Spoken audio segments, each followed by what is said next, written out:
Hello guys, today we're going to learn how to make a beautiful salsa pomodoro, or also known as tomato sauce, salsa roja in Spain, or Napolitan sauce in well, everywhere except Italy.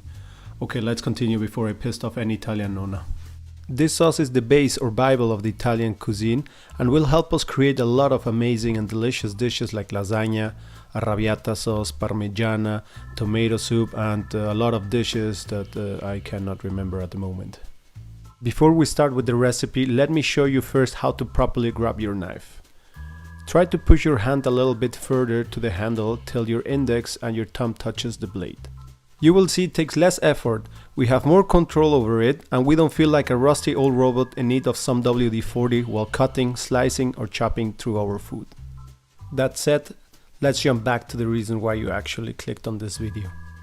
This recipe is so simple to make, guys. We will only need 2 small onions, 1 clove of garlic, 2 cans of whole tomato and some seasoning. Diced tomatoes will also do the job. Let's start by peeling and slicing our onion and placing it in our bowl. Then we're going to grab our garlic, peel it, and you already know what to do.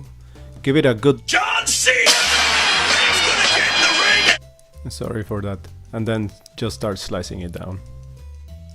Add the garlic to the same bowl as the onions. And let's prepare our satay pan that has been heating on medium to high heat. Add some olive oil. Now we're going to sweat our vegetables. Give them a stir once in a while so they don't burn or start to get golden brown like mine are. If your onion is burning instead of sweating, lower your temperature to medium.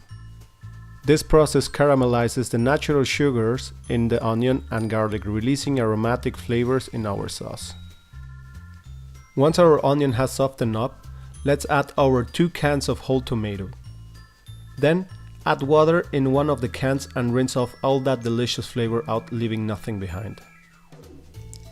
Turn the heat to medium-high and crush your tomatoes so they can release all that flavor, and add some seasoning. I will just go for salt and fresh ground black pepper. Some people like to add some sugar to balance the acidity of the tomatoes, but I personally don't like to add any sugar to my tomato sauce. Instead, you can add a small pinch of baking soda that is alkaline, and that will do the job by balancing the acidity better and not add extra calories to your body, especially now that you can't go to the gym. We will let our sauce simmer for 45 minutes, and don't forget to stir your sauce to avoid burning it. Once our sauce has reduced 1/3 of the original size, volume, or whatever you want to call it, we're going to blend everything for 2 to 3 minutes on high speed, giving us the perfect time to prepare a bowl and a strainer to strain our sauce. Before we end up doing a Quentin Tarantino movie scene in our kitchen, we have to remove the top. Well, not the top, the small middle piece on the top of the blender, and cover it with a kitchen towel. I have seen a few accidents with young chefs burning their arms or faces because of blending hot liquid, so please be careful. So yeah, well, anyway, where was I? Oh yes, let's start slowly pushing the sauce through the strainer with the rubble spatula, till you end up with all the solids from the sauce. This will get you the most delicate and smooth tomato sauce ever. So our job is done, guys, and ready to be used on your pizzas, pasta, brushing your teeth or drinking it. I will store mine for my next video where we are going to make my version of Italian eggs. I know a few Italians got pissed off watching this video, but well, anyway, it is what it is. Thank you guys for watching this video and hope you enjoyed it, and please don't forget to subscribe.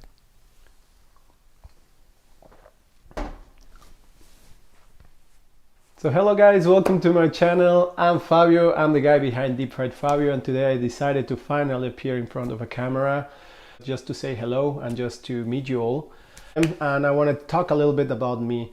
So first of all, I was born in Switzerland, but I'm not Swiss. I was raised in Mexico, but I'm not Mexican.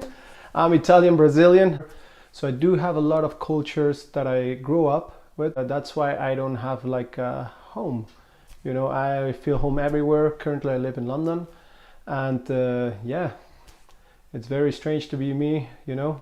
I used to be a chef for 7 years. I decided to leave the kitchen around 3 years ago, but I still cook a lot actually at home. I cook even more now that I left the kitchen than when I was actually a chef. So probably the reason is because I was fed up of working so many hours and just coming back home, and I was just eating fried chicken and frozen pizzas. I'm not going to lie to you guys, that's the truth. And yeah, so this channel, the purpose of this channel is just to show you some easy recipes that you can do at home. I'm not going to try to go to any crazy impossible recipe. No, I'm just going to try to stick to something easy. So just sit back and enjoy it. Okay, cheers.